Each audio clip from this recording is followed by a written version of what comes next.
नमस्कार दोस्तों, हमारे YouTube चैनल में आपका स्वागत है और मैं आपके लिए लेके आया हूँ अनमोल बातें। तो आज हम बात करेंगे त्याग के बारे में। हमें क्या और क्यों त्यागना चाहिए। तो हमें निश्चित कर्मों का हमेशा त्याग करना चाहिए। निश्चित कर्म है चोरी, झूठ, कपट, छल, जबरदस्ती, हिंसा करना, अभक्ष्य भोजन करना आदि। और शास्त्र विरुद्ध नीच कर्मों को मन, वाणी और शरीर से किसी भी प्रकार नहीं करना चाहिए। तो ये पहली श्रेणी का त्याग है। फिर आता है काम्य कर्मों का त्याग करना चाहिए हमें। विवाह के लिए, पुत्र प्राप्ति के लिए, धन प्राप्ति के लिए और रोग कष्ट आदि निवारण के लिए यज्ञ, दान, तप और उपासना आदि सकाम कर्मों को अपने स्वार्थ के लिए नहीं करना चाहिए।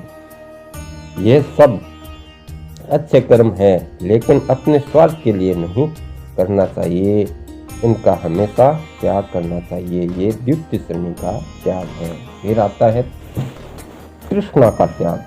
हमें मान, बढ़ाई, प्रतिष्ठा एवं स्त्री, पुत्र और धन आदि जो कुछ भी अनित्य पदार्थ प्राप्त हुए हैं, इनका और बढ़ने की इच्छा को भगवान की प्राप्ति में बाधक समझकर इन सब का त्याग करना चाहिए। ये तीसरी श्रेणी का त्याग है।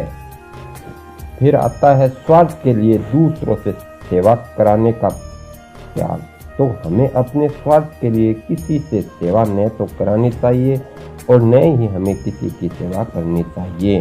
हाँ, यदि कोई ऐसा अवसर योग्यता से प्राप्त हो जाए कि शरीर संबंधी सेवा अथवा भोजन आदि पदार्थों को स्वीकार न करने से किसी को कष्ट पहुंचता हो, तो उस अवसर पर स्वार्थ का त्याग करके सेवा का स्वीकार करना कोई दोष नहीं है। ये चौथी श्रेणी का त्याग है। तो फिर आता है संपूर्ण कर्तव्यों में आलस्य और फल की इच्छा का सर्वथा त्याग।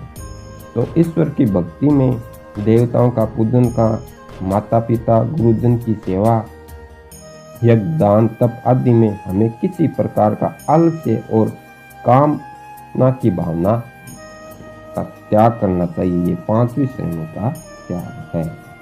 संसार के संपूर्ण पदार्थों में, कर्मों में ममता और आसक्ति का भी त्याग होना चाहिए। फिर आता है कि धन, मकान, वस्त्र, संपूर्ण वस्तुएं, स्त्री, पुत्र, मित्र आदि संपूर्ण बंधुजन और मान, बढ़ाई और प्रतिष्ठा आदि इस लोक में जितने विषय भोग रूप पदार्थ हैं, उन सबको क्षण भंगुर और नाशवान होने के कारण इन सब का त्याग करना चाहिए। ये छठी श्रेणी का त्याग है।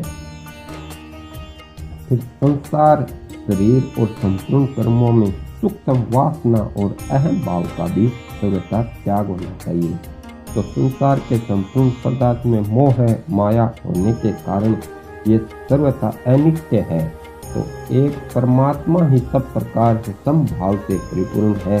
तो हमें ऐसा दृढ़ निश्चय होकर शरीर सहित संसार के संपूर्ण पदार्थों और संपूर्ण कर्मों में सूक्ष्म वासना का हमेशा त्याग होना चाहिए और हमारे अंतःकरण में उनके चित्रों का रूप भी नहीं रखना चाहिए और शरीर में अहम भाव का हमेशा त्याग होना चाहिए। तो ये सातवीं श्रेणी का त्याग है।